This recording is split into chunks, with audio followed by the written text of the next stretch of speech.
in this episode of Advisor Revelations. Having been using the RISA actually is such a shortcut to learn about your clients and their preference for generating retirement income. Hear how an innovative tool developed by Wade Pfau can help advisors better serve clients by identifying specific retirement styles for a more customized financial planning experience. Hello, everyone, and welcome to the Advisor Revelations podcast. Today's episode will be a little unique because we have two different guests that will be joining us, and many of whom in the audience will, of course, be familiar with them from past episodes. We have leading academic and retirement researcher Wade Pfau joining us today, and really needs no introduction. And then we also have Shannon, who is lead advisor at Griffin. So thank you for joining us. Thanks for having us. Thank you, Ross. Yeah, absolutely. Great to have each of you back with us today. So the reason we're all here is that, Wade, you helped create a really innovative new tool called the Retirement Income Style Awareness, or the RISA for short. And really excited about this. It is not your everyday retirement income quiz. This is going to be truly innovative and something that's really important, we believe, for the financial planning industry. So we'll get to more of that in just a second. And we also have Shannon, of course, and you have started actually implementing the RISA into your practice and financial planning. And we're really excited to hear about how you're using this not only for existing clients, but prospective clients. I think that is going to be super interesting for everyone to learn about. So we're excited to hear about how you're actually using the assessment, how this is unique, and what clients are saying about it. Love to get some feedback on how this is going so far. So before we get into the discussions today, I want to remind our audience that we have several resources on our website that are available to everyone to learn about commission-free annuities and insurance, of course. It's dplfp.com. And you can just go to the resources tab, meet the team page, and get it set up with any of our team members, set up a call at any time. So I want to make that directly accessible for everybody. At the end of this episode, we will let you know how to, here soon, access the tool and what next steps will look like to potentially implement for your own practice as well. All right, Wade and Shannon, let's get into it. So Wade, I'd like to start with you first. We've had both you and Alex Murguia on the DPL podcast before with our CEO and founder, David Lau. And you mentioned that you're both developing the RISA. This was in the works, and it's been in the works for some time now. And you were talking through more of the technical aspects and the research behind the tool and how it's going to be established. And today, I'd like to just start with giving us a high-level background on the RISA, the journey in terms of how we got here, and also why you developed this in the first place and how you envision advisors getting access and value from the tool. Sure. And so really, you could say in some sense, the origins of this all goes back to when I first started learning about retirement income planning 10 plus years ago, and seeing how people talk about retirement in very different manners or from very different perspectives. And at first, I talked about this as there are these two schools of thought for retirement income. I called them probability-based and safety first. And then as well, getting into the academic side at the American College of Financial Services with the Retirement Income Certified Professional Program, we do talk about these different retirement strategies: spending from investments, using bucketing or time segmentation, building a lifetime floor of income with annuities. And there's pros and cons of each. A very important point is these I do view as all viable strategies, but there's never really been a framework to help consumers understand what type of strategy might be right for them. And the concern that exists is in the consumer media, so much attention is paid on just investments, something like the 4% rule that Bill Bengen developed, where it says to use 50 to 75% stocks throughout retirement. Draw from that portfolio, and you should be fine. You should not run out of money doing something like that. And that's really been the default in the consumer media. But there are different approaches, and risk pooling through insurance can be just as effective, if not more so to some degree, than an investments-only approach for retirement. But how do people choose a strategy? Or do they even know there are different options available? Or are they ultimately just stuck with whatever they might hear about when you turn on the car radio Is it a commercial talking about, I hate annuities and so should you? Or Right. is it an advisor talking about how to build safe guaranteed income with annuities and so forth? And depending on what you hear, you might get into a strategy that may not necessarily be the right one for you. So working with Alex Murguia, who has a PhD in psychology, we really started to think about, could we determine, is there some sort of psychological framework or some set of preferences people might have that can help to determine what sort of retirement income style might resonate with them? And as we've worked on that, I've really now come to view this as step one of the retirement planning process. Last year, I published the Retirement Planning Guidebook, and chapter 1 was about determining your retirement income style. Because from there, once you start to get a sense of what type of strategy actually resonates with me as an individual, then you can start to focus on the financial planning and whether you have an income gap and how you might want to approach building that gap or filling that gap. And so that's really the origin. It's about developing a questionnaire that creates a framework to then guide that initial conversation about, as I start thinking about retirement, how do I want to approach it? What type of retirement strategy is going to be the most effective for me as an individual based on my own preferences? And so that's what the retirement income style awareness is all about.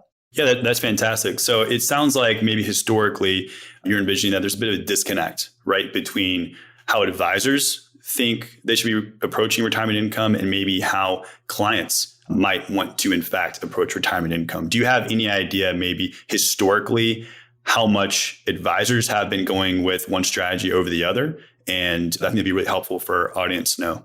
Well, the financial services world is quite large, and there's a lot of different perspectives.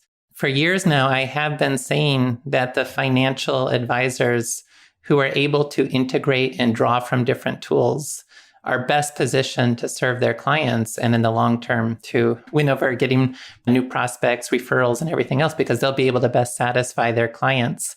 Now, there's certainly like the retirement income style awareness, when we get pushback on it, it is from financial professionals who really view one strategy as superior and therefore should be used with everyone. And so traditionally, like registered investment advisors, to the extent that they come from the investments world, may really focus on that sort of investments only approach for retirement. But we find now with a nationally representative study, about a third of the population resonates best with that default investments only total returns approach that traditionally registered investment advisors are more likely to offer. But no, over time, and DPL's very much been part of this, more and more advisors are recognizing this point that you shouldn't necessarily use only investments in retirement. The nature of risk changes. The tools of modern portfolio theory that were developed to accumulate assets and that ignore the need to spend from those assets, that's not the whole story for retirement. And so broadening the toolkit, developing an approach that can potentially better manage longevity risk and reserve assets and everything else that goes into trying to fund a lifestyle and meet unexpected expenses over an unknown time horizon, those advisors who can draw from different tools and therefore tailor plans specific to their each client are the best positioned to delight those clients. And what the exact breakdown is, I can't say. I meet many financial professionals who do use this sort of integrated approach, but then I also hear from advisors who only favor one approach or the other. And again, I do think over the long term, the trend is very much in the direction of serve your clients best by drawing from all the different tools we have for retirement.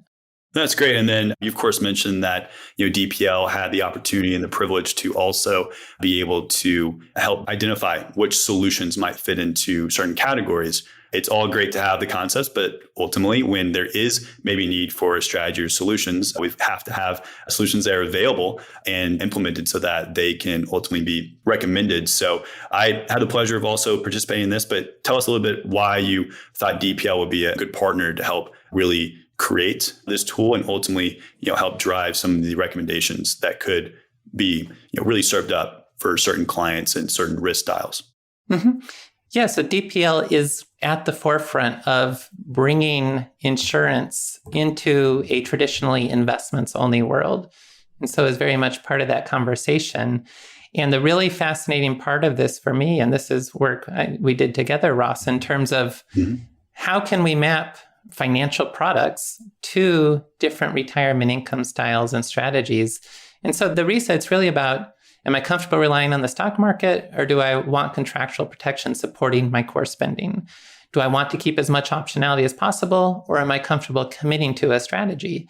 And so then that starts to speak to, of course, there's a role for investments in all the different retirement styles, but how do different specific annuities fit into that? And so DPL, having that platform with a full range of annuity products, from fixed annuities that are used for accumulation, like the MYGAs or the deferred fixed annuities, to income annuities, to fixed index annuities with or without lifetime income protections, to the registered index-linked annuities with or without lifetime income protections, to variable annuities with or without lifetime income protections. So a low-cost investment-only variable annuities, or variable annuities offering upside as well as lifetime income protections. How can all those different annuities be mapped so that we can start to see, based on a given style, what type of annuities might appeal to that style? And certainly some of the retirement styles have a much bigger role for annuities than others. But ultimately, where do annuities fit into the different styles is the specific work we did together with DPL. And then, of course, also investments and how do they fit into the different styles as well. And then it's all about, when you have that conversation with someone, you start to see, okay, and this is for advisors who may not be as familiar with all the different types of annuities. You start to be able to develop a short list of, well, okay, for this type of person, they are comfortable with market, but they do want some commitment. In that case, perhaps one of these variable annuity options might be a better fit than another individual, or maybe a simple income annuity or a fixed index annuity might be a better fit.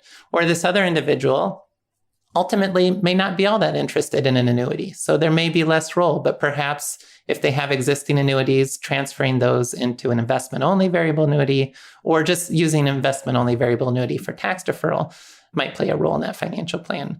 But you can start to get a sense of where different types of annuities fit. And that helps to manage the complication around, well, if I look at the DPL product matrix and see, and I don't know the exact number on there, but I think probably more than 40 different annuities. Right. How do I have a starting point? And that starting point is, well, no, different annuities fit better for different retirement styles. Absolutely. The great news is that there's now 40, 50 plus solutions, different types of solutions available through DPL that can be able to address all these different risk tolerances and income styles. But that also means that there needs to be, as you put it, a short list maybe established that's even a good fit for a client, depending on their risk tolerance and where they really identify in terms of their retirement income styles. So I think the key point there is helping clients to figure out where they fall and then figuring out what that short list should really look like for them moving forward and making sure it's suitable for them. And I think that's a great segue to, of course, really bring in Shannon here, who has seen this firsthand with some clients, which is super exciting. So Shannon, share with us how you in the past maybe have approached having the retirement income discussion and how you think the RISA might be able to really transform some of these discussions moving forward. Historically, when we've talked to clients around retirement income planning, having been steeped in the investment only arena for as long as I've been in the industry, a little over 22 years, that's always been my go-to area. And that's where we would typically build retirement income for upcoming retirees. Having been using the RISA actually is such a shortcut to learn about your clients and their preference for generating retirement income, where you can transition the conversation much sooner versus learning through market volatility that perhaps we should introduce an annuity to this client for consideration, not having necessarily realized that in the beginning, if that makes sense. Because it's through the market volatility, I've experienced many clients who I thought were solidly committed to an investment-only strategy were not. As an example, the pandemic, I saw many clients unwind large portions of their portfolio because they were convinced it was different. And it was through that experience, it was an opening for me to bring in the conversation around an annuity, which I've been learning over the last decade. It's not a one-time conversation because people do have their preconceived notions around what annuities are and what they're not. And it's during these large cycles of market volatility where it can be an opening for some clients to become open to generating and protecting, what they've worked so hard to accumulate over their working years. So now that we're using the RISA, actually, I feel like it brings forth much sooner in the relationship more meaningful conversations. And it can also be validating for us as an advisor to already be implementing strategies that in that time segmentation or risk wrap or protected income kind of way, it's validating what the research that Wade and Alex are showing, which is only about 35% of clients, investors are really comfortable with that investment only strategy. And in practice, what I see with clients nearing retirement, they are much more protecting those assets. And it's been really interesting. And I'm so grateful that we have a tool like this to introduce to not only existing clients, but prospective clients as well. Because I think it opens up the opportunity to connect with a client on a much deeper level and learn about what their fears and their hopes are as they're approaching this really important part of their life. That's fantastic. I can see how, as an RIA, historically, it may have been difficult to truly have that objective starting point when you don't have all the resources there. So it's easy to maybe fall back on, well, here's what we've done historically.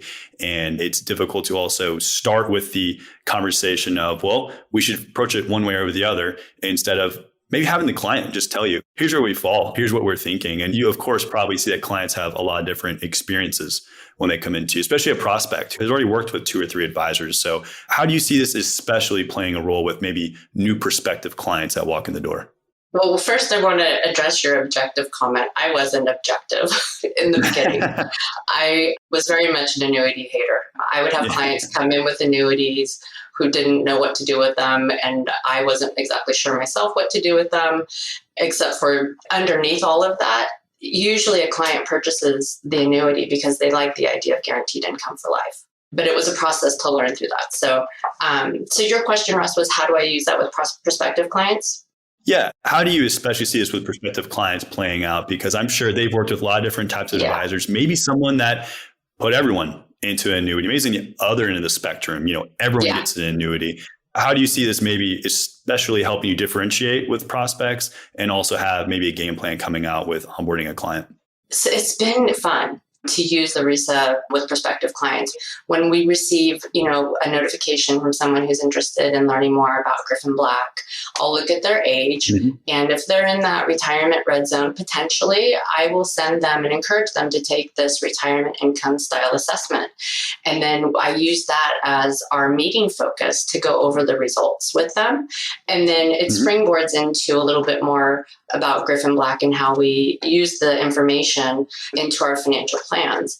And again, using that meaningful communication and conversation, I think it puts us out there in a way that we're reaching prospective clients on a deeper level.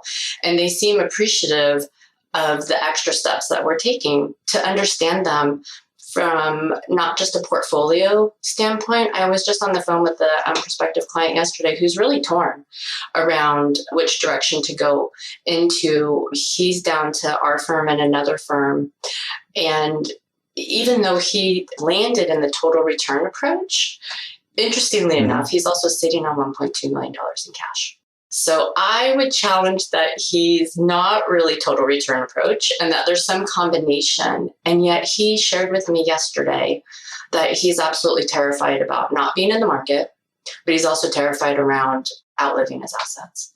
And the vulnerability that he shared with me, I attribute that partly because of the RISA, because of that open dialogue that we had at such early on in the relationship. So it'll be interesting to see what happens over time. But that's what I'm experiencing with each client and prospective client that I use this tool with. That's great. Yeah, it sounds like they maybe thought they identify as total return, but maybe they are more risk wrap and something that still has probability playing a role, but also can guarantee income to provide a little bit of longevity protection. Could be a good fit. And that's where maybe the RILA or a variable annuity would potentially fall into that category. So yeah, that's super interesting. Yeah, and I told him we would explore those opportunities together. And if at the end of the day he's total return, then that's the direction we'll go. But it's such a great opportunity to incorporate in the onboarding process to go over all the options that are available to him. That's great. So let's say you get the RISA back and you've talked about this one prospect, but maybe just anyone else you've worked with, when you get the report back, which is fantastic, by the way, how you get everything broken down and really dives in deeper. It's almost like a personality quiz, right? Yeah. Understanding, okay, here's how they think potentially. But then what do next steps look like? Have you looked at certain solutions or really adjusted the plan accordingly? What's maybe actually put into practice when someone's identified in any category and potentially look at implementing it? It's a great question. So as I said earlier, with some existing clients, the RISA has been very validating because we actually already have the strategies implemented. So it was very validating to see a client who lands in time segmentation to know that we already have a time segmentation already implemented into their plan. So that felt really good. With some newer recent clients who landed where we have one of the spouses landed in protected income and the other one total return, those are conversations that we're going to have, and they're in the onboarding. So it's part of the onboarding, but we haven't exactly had that conversation. And there are other pieces that are taken into account. For example, the wife who actually has the protected income preference, she also has a pension and Social Security. So it'll be interesting to see how, when we get that total picture lined up, whether or not there's a need to introduce more guaranteed income to meet their spending over time. So it's kind of in process. But I would say more so with our existing client base that we've been using this with, the validating part has been very satisfying from an advisory perspective. Again, being a former annuity hater and thinking there was only one way to really generate retirement income, and seeing that turned upside down each and every volatile market cycle, and clients up at night who can't sleep literally because they're that concerned about their portfolio. Watching a client from that state to a state where they feel much more certain and confident in their overall outcomes is really rewarding and satisfying. And so this area, to work with people on such, not just the technical aspect, but the emotional, it's really rewarding. And the RISA is a big part of that because, again, it's that conversation opener. Yeah.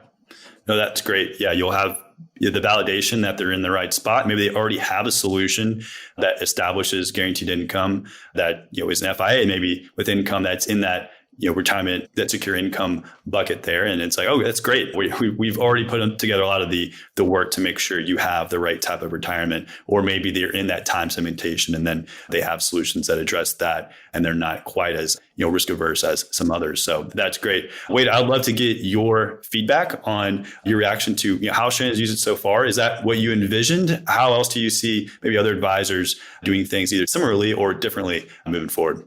Yeah, absolutely. We're so thankful that Shannon's one of those early adopters. Just as we build out the RISA, a few times we've held these advisor challenges where we open up and give that opportunity for advisors to come in and use the RISA. And Shannon, it's wonderful to have you as part of that process and using it exactly as we envisioned. I mean, when we were first thinking about the research behind the RISA, we hadn't even thought about this being potentially something others might want to use. We were thinking, though, is just kind of a lead magnet of bringing people into the retirement researcher community. And then we realized, no, there's really applications for this above and beyond. With existing clients, it's a great touch point because pre-retirement, most people, for the most part, will be more of total returns because total returns is an accumulation-based approach towards building an asset base.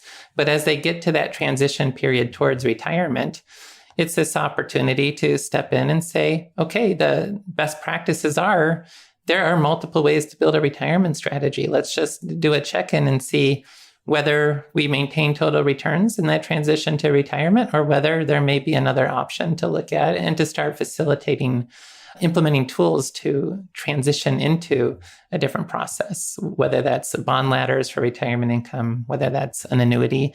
But you can start to think about that process. And then also ultimately with prospects, it just seems to me it's this great initial conversation where for those who are reading about the different retirement options, The RISA is agnostic. We do think all the different options are valid, so we're not pushing one style over the other. Of course, everyone has their own personal preferences, but you can still work within the framework of, no, there are different options, and let's find what's best for you. And so allowing that individual to guide the conversation, I think it just opens up that ability to kind of win their minds and hearts in terms of if they're speaking with different advisors, other advisors still may be wedded to, here's the strategy I offer, you should use it. That may or may not be the right strategy, but at least when they're having the conversation with an advisor who's saying, let's really figure out what's the right strategy for you. I think that's that great opportunity to build that trust in that relationship, because this advisor is at the forefront of integrating different approaches and being able to offer the best approach for each individual that they speak with. I'm glad to hear the feedback from Shannon.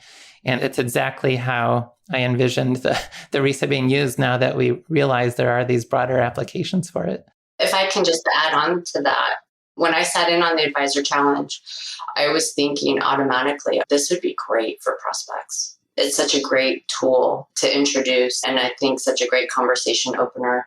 And then also use it in our own existing clientele for those approaching retirement and those already in retirement, given the research and what it shows around a total return investment approach. And my experience of even, my colleagues, it's also changing their minds around a total investment approach. I know many advisors in the industry who are very committed to the total return approach. And as an advisor, when you see a client who's not necessarily comfortable with that approaching retirement, it's a red flag, and it's an opportunity to bring a solution to, ease that anxiety.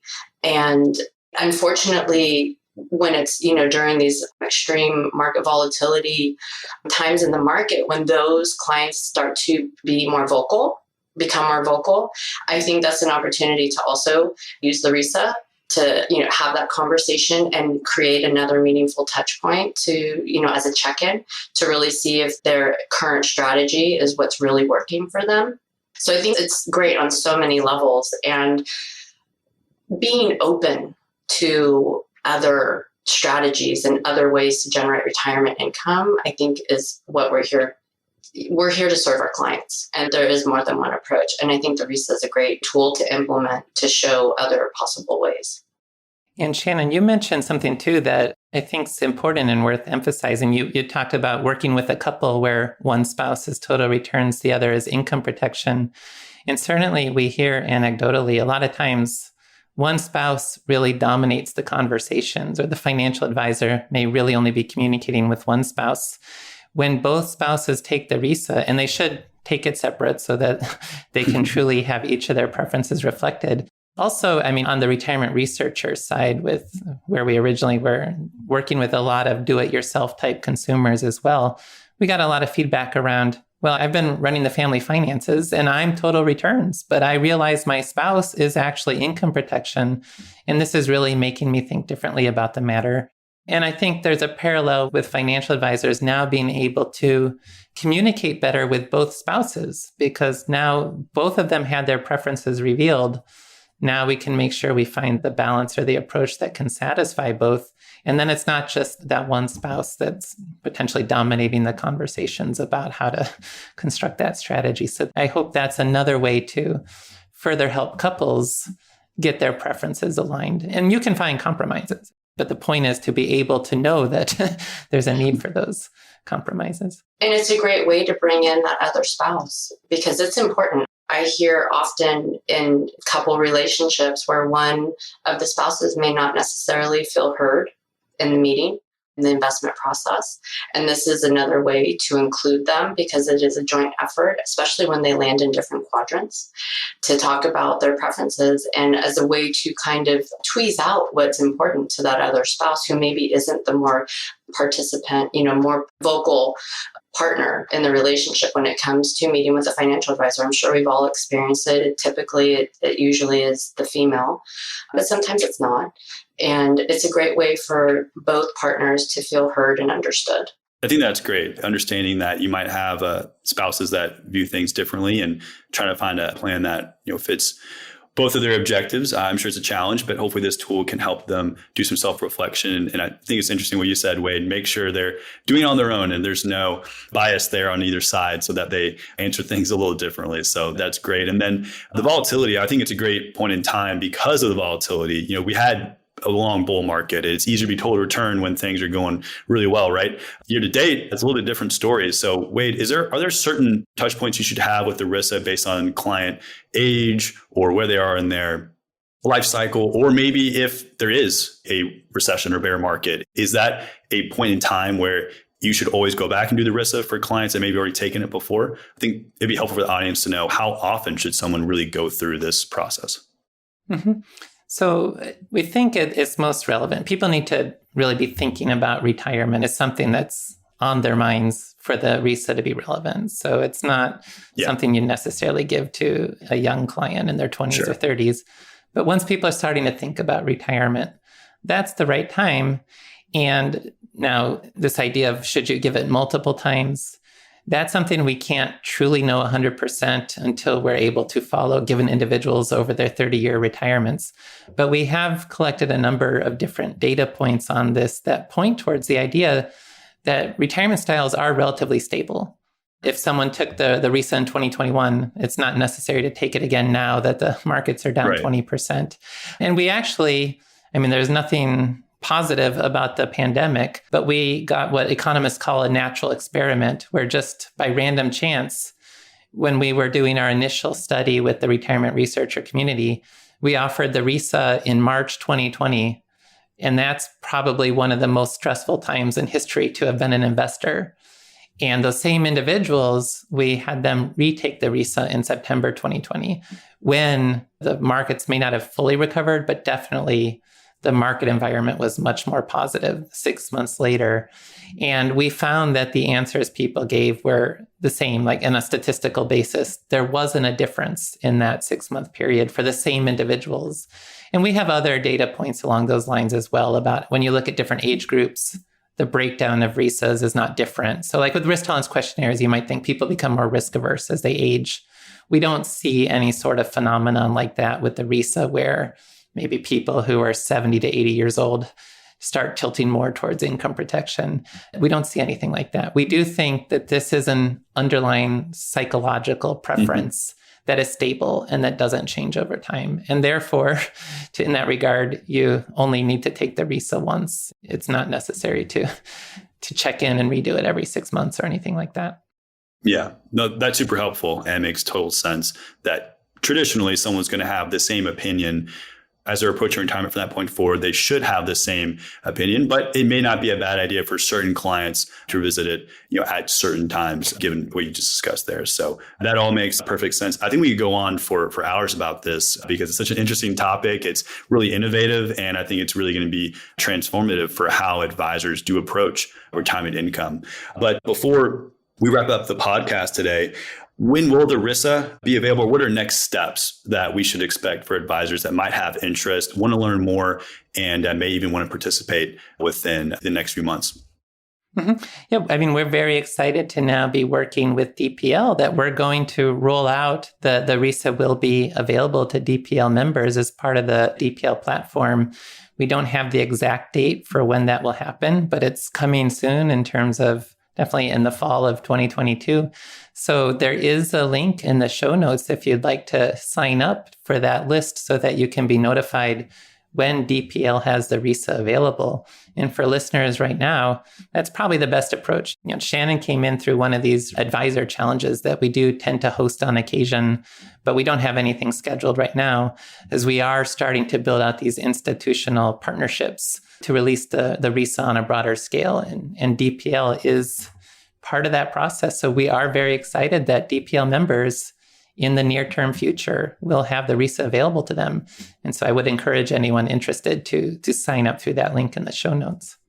Yeah, that's great. We'll make sure that we get that link distributed to everybody. And we're super excited about this moving forward. It's been really rewarding to play a small role in this. But Wade, really appreciate you sharing the story, the background, the journey it took for us to get to this point. And Shannon, certainly how you've already seen it in action. It's super exciting to hear from you firsthand. So really appreciate your all's time today and your valuable insights. And thanks for joining us today. Thank you, Russ. Thanks, Russ. Appreciate you all. And to our listeners, thanks for being on. And also a reminder, we have many resources on our website and encourage you all to go back and check out another great podcast around the RISA with Wade, Alex Murguia, and David Lau on the A Day at DPL podcast for more information. And in the show notes, as we discussed, there will be a link that allows you to drop your email address to first get notified about when the RISA is going to be officially available to all advisors. So thank you, everyone. Have a good one. Thanks for listening. To hear more advisor revelations, go to dplfp.com and subscribe on your favorite podcast streaming app.